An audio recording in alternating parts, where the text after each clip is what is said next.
تو یہ دوسروں کے مشاعر کا خیال کرنا، دوسروں کے جذبات کو سمجھنا، یہ بڑا اعلیٰ اخلاق و کردار کی دلیل ہے، یہ آپ کے اعلیٰ ظرف کی دلیل ہے کہ آپ کا ظرف اتنا وسیع ہے کہ آپ دوسروں کو بھی سمجھ رہے ہیں، آپ کا ظرف اتنا وسیع ہے کہ آپ دوسروں کی باتوں کو بھی لے رہے ہیں۔ اور جب آدمی دوسروں کی باتوں کو نہ لے، یہ مغالطہ پال کر رکھے کہ وہ صرف صحیح ہے اور دوسروں کے جذبات، دوسروں کے احساسات کو نہ سمجھے، تو گویا کہ اس کا ظرف تنگ ہے۔ اور اللہ کے رسول صلی اللہ علیہ وسلم اخلاق کے معاملے میں عام طور سے ساری چیزوں میں آپ بڑے اعلیٰ اخلاق پر فائز تھے۔ آپ میں دوسرے لوگوں کے مشاعر کا خیال کرتے تھے، جو بیمار ہوتے تھے ان کی مزاج پرسی کرتے تھے، جو پریشان ہوتے تھے ان کی خبرگیری کرتے تھے۔ ایسے ہی جن لوگوں کے بارے میں یہ ہوتا تھا کہ ان کا دل ٹوٹ جائے گا، آپ ان کے جذبات کا خاص طور سے خیال رکھتے تھے۔ بلکہ آپ برائیاں دیکھ کر بھی لوگوں سے نام لے کر نہیں کرتے تھے، کہتے تھے کہ تم نے یہ برائی کیوں کی۔ برائیاں دیکھ کر بھی آپ یہ نہیں کہتے تھے الا یہ کہ تنہائی میں ہو معاملہ، ورنہ آپ جب مجمع میں خطاب کرتے تھے، مجمع میں آپ اس برائی پر ٹوکتے تھے تو یہ نہیں کہتے تھے کہ تم نے یہ برائی کیوں کیا۔ آپ کہتے تھے ما بال اقوام، لوگوں کو کیا ہو گیا کہ یہ اور یہ کام کر رہے ہیں، لوگوں کو کیا ہو گیا ہے کہ ایسی باتیں کر رہے ہیں۔ آپ یہ نہیں کہتے تھے کہ زید بکر عمر تم ہی کیا کر رہے ہو، آپ کہتے تھے لوگوں کو کیا ہو گیا کہ یہ ایسے اور ایسی بات کر رہے ہیں۔ تو آپ لوگوں کے جذبات کا اس حد تک خیال رکھتے تھے۔ آپ حالت احرام میں، آپ کی سیرت کے اتنے نمونے، سیرت صرف یہ نہیں کہ سرسری طور سے آدمی پڑھ جائے، بلکہ پڑھیے اور دیکھیے کہ اللہ کے رسول صلی اللہ علیہ وسلم نے سکھلایا کیا ہے۔ صعب ابن جسامہ رضی اللہ تعالیٰ عنہ، آپ حالت احرام میں ایک شکار آپ کو دیتے ہیں، شکار کر کے وہ گوشت آپ کو ہدیہ دیتے ہیں۔ یہ دیکھیے مسئلہ ہے کہ اگر محرم کے لیے جو حالت احرام میں اس کے لیے شکار کیا جائے تو وہ گوشت کھانا محرم کے لیے جو حالت احرام میں اس کے لیے جائز نہیں ہے۔ اللہ کے رسول صلی اللہ علیہ وسلم کو وہ گوشت دیتے ہیں، اللہ کے رسول صلی اللہ علیہ وسلم لوٹا دیتے، صحابی رسول کا چہرہ اتل جاتا ہے، صحابی رسول کا چہرہ اتل جاتا ہے۔ اللہ کے رسول صلی اللہ علیہ وسلم بلاتے ہیں انہیں اور کہتے ہیں کہ لسنا برد علیک ولکننا حرم، ہم تمہارا ہدیہ لوٹانے والے نہیں تھے، ہم تمہارا لوٹاتے نہیں، لیکن ہم حالت احرام میں اس لیے ہم نے تمہارا ہدیہ لوٹا دیا۔ آپ نے فوراً چہرہ پڑھ لیا کہ اس بندے کا دل ٹوٹ گیا کہ میں نے اس کا ہدیہ لوٹا دیا۔ آپ نے کہا کہ دیکھو میں تمہارا ہدیہ لوٹاتا نہیں، لیکن ہم چونکہ حالت احرام میں یہ مسئلہ ہے کہ ہمارے لیے چونکہ تم نے شکار کیا تھا اس لیے ہم نے لوٹا دیا اور ہم اسے نہیں کھا سکتے، معذرت۔ تو آپ نے ایک معمولی سی چیز، آپ کو ہدیہ دیا جائے، آپ کو اختیار ہے لینا لیں، لیکن سامنے والے کو تکلیف ہو سکتی ہے۔ اللہ کے رسول نے فوراً آ کے بلا کر وضاحت کی، کہا دیکھو میں تمہارا ہدیہ صرف اس لیے لوٹایا ہوں کیونکہ ہم حالت احرام میں۔ اللہ کے رسول صلی اللہ علیہ وسلم اس حد تک لوگوں کے مشاعر کا، لوگوں کے جذبات کا خیال کرتے تھے۔ حضرت جابر رضی اللہ تعالیٰ عنہ وہ صحابی ہیں جو مکثرین بھی روایہ ہیں، جن سے زیادہ حدیثیں روایت 1000 سے زیادہ۔ حضرت جابر رضی اللہ تعالیٰ عنہ ایک وقت ایسا آتا ہے کہ اللہ کے رسول صلی اللہ علیہ وسلم کے پاس آتے ہیں بڑے رنجیدہ، بڑے غمگین۔ اللہ کے رسول کہتے ہیں یا جابر ما لی اراک منکسر القلب، جابر کیا ہو گیا ہے، میں دیکھ رہا ہوں کہ تم بالکل پریشان حال ہو، بڑے غمگین ہو، کیا ہو گیا ہے تمہیں؟ کہا کہ استشہد ابی وترک عیالا ودینا، کہا کہ اللہ کے رسول میرے ابا کا انتقال ہو گیا ہے اور میرے ابا جاتے جاتے میرے ابا کے اوپر بڑا قرض تھا، قرض بھی چھوڑ کے گئے اور بڑی لمبی چوڑی ان کے پیچھے فیملی ہے۔ حضرت جابر نے کہا کہ میرے ابا کا انتقال ہوا ہے، قرض بھی ان کے اوپر بہت تھا اور بڑی لمبی چوڑی فیملی ہے گھر میں، اور کوئی کمانے دھمانے والا نہیں ہے، بڑی پریشانی کا وقت گزر گیا ہے۔ اللہ کے رسول صلی اللہ علیہ وسلم پر قربان جائیے فدا ہو ابی و امی، آپ نے کن بہترین الفاظ کے ساتھ حضرت جابر کو حوصلہ دیا اور تسلی دی۔ کہا کہ جابر کیا میں تمہیں وہ بات نہ بتلاؤں، افلا ابشرک بما لقی اللہ بہ اباک، اے جابر کیا میں تمہیں وہ بشارت نہ دوں جو تمہارے ابا کو ملی اللہ کے یہاں؟ کیا تمہیں میں وہ بات نہ بتلاؤں جو تمہارے ابا کی نوازش ہوئی اللہ کے دربار میں؟ حضرت جابر کہتے بلا یا رسول اللہ، اللہ کے رسول ضرور بتلائیے کیا ہو گیا ایسا؟ کہتے ہیں کہ امام نہد، اللہ کے رسول کہتے ہیں کہ جابر یہ سنو کہ جو بھی ہوئے جو بھی اللہ تعالیٰ اگر اس سے ہم کلام ہوتا ہے تو ترجمان کے واسطے سے یا تو پردے کے پیچھے سے، الا اباک کلم اللہ کفاہن، سوائے تمہارے ابا کے کہ اللہ نے ان سے روبرو گفتگو کی.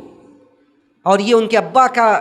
محدثین کہتے ہیں کہ یہ ان کے ابا کی کرامت یا ان کے ابا کی خصوصیت تھی. غالباً ان کے ابا کا نام، ان کے والد کا نام عمرو بن حرام تھا. کہتے ہیں کہ یہ عمرو بن حرام کی خصوصیت تھی کہ اللہ تعالیٰ نے ان سے روبرو بغیر کسی آڑ کے ان سے کلام کیا. تو اللہ کے رسول صلی اللہ علیہ وسلم نے معاملے کو، حضرت جابر نے اپنی جو شکایت کی، حضرت جابر کے اس سوال کا جواب دینے کے بجائے فوراً ایسی بات بیان کی کہ حضرت جابر خوش ہو جائیں. آپ نے کہا کہ تم یہاں قرض کا اور اپنے لمبی چوڑی فیملی کا رونا رو رہے ہو، تمہارے ابا کی نوازش اللہ نے ایسے کی ہے کہ جو سارے لوگوں کو اللہ سبحانہ و تعالیٰ پردے کے پیچھے سے ان سے خطاب کرتا ہے اگر کرتا ہے، اور یہاں تمہارے ابا سے اللہ ڈائریکٹ خطاب کر رہا ہے اور کہہ رہا ہے، آپ کے ابا سے اللہ نے کہا کہ تمنی بما اوتیک، تمنا کرو جو بھی چاہو، جو چاہو تمنا کرو میں تمہیں دوں گا. حضرت جابر خوش ہو جاتے ہیں، پوچھتے ہیں کہ میرے ابا نے کیا تمنا کی؟ کہا کہ اللہ کے رسول صلی اللہ علیہ وسلم نے کہا کہ جابر، آپ کے والد نے کہا کہ اے اللہ مجھے دوبارہ زندگی دی. یہ صحابہ کی قربانیاں دیکھیے، ان کے دل کا احساس دیکھیے. کہتے حضرت جابر کے والد نے کہا کہ اللہ مجھے دوبارہ زندگی دیجیے، میں دوبارہ تیری راہ میں شہید ہونا چاہتا ہوں، میں دوبارہ تیری راہ میں شہید ہونا چاہتا ہوں، مجھے شہادت کی موت دیجیے تاکہ میں دوبارہ دنیا میں جاؤں اور دوبارہ دنیا میں جا کر میں لوگوں کو بتلاؤں کہ شہادت کا مقام کیا ہے. اور اسی موقع پر اللہ نے یہ آیت نازل کی کہ وَلَا تَحْسَبَنَّ الَّذِينَ قُتِلُوا فِي سَبِيلِ اللَّهِ أَمْوَاتًا، کہ جو لوگ اللہ کے راہ میں شہید ہو گئے تم انہیں مردہ نہ سمجھو. تو حضرت جابر رضی اللہ تعالیٰ عنہ کی کو تسلی اللہ نے کس، اللہ کے رسول صلی اللہ علیہ وسلم نے کس طرح دی، معاملے کو ڈائیورٹ کر دیا. کہا کہ جابر تم یہاں قرض لے کر بیٹھے ہوئے، تمہارے ابا کس مقام پر پہنچ گئے. تو اللہ کے رسول صلی اللہ علیہ وسلم اس طرح لوگوں کی مزاج پرسی کرتے تھے. ایک صحابی آتے تھے اللہ کے رسول کے ساتھ نماز پڑھتے تھے. مسجد کس لیے بنائی گئی ہے؟ مسجد میں باجماعت نماز کا اہتمام کرنے کی ترغیب اور تلقین کیوں کی گئی ہے؟ تاکہ ہم دوسروں کو دیکھیں کون آ رہا ہے کون نہیں آ رہا ہے، ایک دوسرے سے روابط بڑھیں. اور اسی لیے صحابہ اکرام کہتے ہیں کہ جو لوگ نہیں آتے تھے، مسجد کے قریب ہونے کے باوجود مسجد میں حاضر نہیں ہوتے تھے، ان کے بارے میں ہم یہ سمجھتے تھے کہ ان کے دلوں میں نفاق کا مرض آ چکا ہے. ابراہیم نخعی کہتے تھے کہ جو ہمارے زمانے تک جو لوگ مسجد میں نہیں آتے تھے، اسانا بہ الظن، ہم ان سے بدگمانی میں پڑ جاتے تھے. تو یہ کیوں تھا؟ اللہ کے رسول صلی اللہ علیہ وسلم نے یہ سکھلایا کہ سب کے بارے میں دیکھا جائے کون مسجد میں آ رہا ہے کون نہیں آ رہا ہے. کہا کہ ایک صحابی آتے تھے اچانک آنا بند کر دیے، اللہ کے رسول نوٹس کرتے تھے کون آ رہا ہے کون نہیں آ رہا ہے. آپ نے پوچھا کہ فلاں آدمی مسجد میں برابر حاضر رہتے تھے اب کیوں نہیں دکھ رہے ہیں؟ تو صحابہ اکرام نے کہا کہ اللہ کے رسول، وہ جو آدمی آتے تھے ان کے ساتھ آپ ایک بچے کو دیکھتے تھے اور ان کے اس بچے کا انتقال ہو گیا، ان کے اس بچے کا انتقال ہو گیا. آدمی کے سامنے یہ انسان کے لیے معمولی آزمائش نہیں ہے، یہ انسان کے لیے معمولی آزمائش نہیں ہے کہ آدمی کے سامنے، باپ کے سامنے اس کا بیٹا وفات پا جائے، باپ اپنے کاندھوں پر اپنے بیٹے کا جنازہ اٹھائے. بیٹے کا انتقال ہو گیا، باپ ٹوٹ گیا، گھر میں رہنے لگا، مسجد میں حاضر نہیں ہوتا تھا. اللہ کے رسول صلی اللہ علیہ وسلم اس آدمی کے، اس صحابی کے گھر تک جاتے ہیں، پوچھتے ہیں کیا معاملہ ہو گیا؟ رونے لگتے، کہتے ہیں کہ میرا بیٹا فوت ہو گیا، میرے بیٹے کا انتقال ہو گیا. اللہ کے رسول صلی اللہ علیہ وسلم ان سے کیا بہترین جملے کے ذریعے آپ ان کو تسلی دیتے، کہتے ہیں کہ آپ کو زیادہ کیا پسند ہے؟ آپ یہ بتلائیے کہ آپ کو زیادہ کیا پسند ہے؟ آپ کو زیادہ یہ پسند ہے کہ آپ کا بیٹا ایک لمبی زندگی آپ کے ساتھ گزارتا، آپ اس کے ساتھ خوشی کی زندگی گزارتے، یا آپ کو زیادہ یہ پسند ہے کہ کل قیامت کے دن جب آپ جنت میں جانے لگے تو جنت کے ہر دروازے کے باہر آپ کا وہ بیٹا ملے جو بچپن میں فوت ہو گیا ہے؟ آپ کو زیادہ کیا پسند ہے کہ کل جب جنت میں آپ کا دخول ہو تو آپ سے پہلے آپ کا بیٹا جنت کے دروازے پر کھڑا ہوا ہو، آپ کے استقبال کے لیے وہ وہاں پہ موجود ہو؟ کہتے ہیں صحابی رسول رونے لگتے ہو، کہتے ہیں اللہ کے رسول مجھے زیادہ یہ پسند ہے کہ مجھ سے پہلے میرا بیٹا جنت میں جائے، مجھ سے پہلے میرا بیٹا جنت میں جائے اور کل وہ میرے استقبال کے لیے جنت میں کھڑا رہے. اللہ کے رسول صلی اللہ علیہ وسلم نے کہا کہ انشاءاللہ تمہارا یہ بیٹا تم سے پہلے جنت میں جائے گا اور تمہارا استقبال کرے گا جنت کے ہر دروازے پر. یہ نبی علیہ الصلوۃ والسلام کا اسلوب تھا.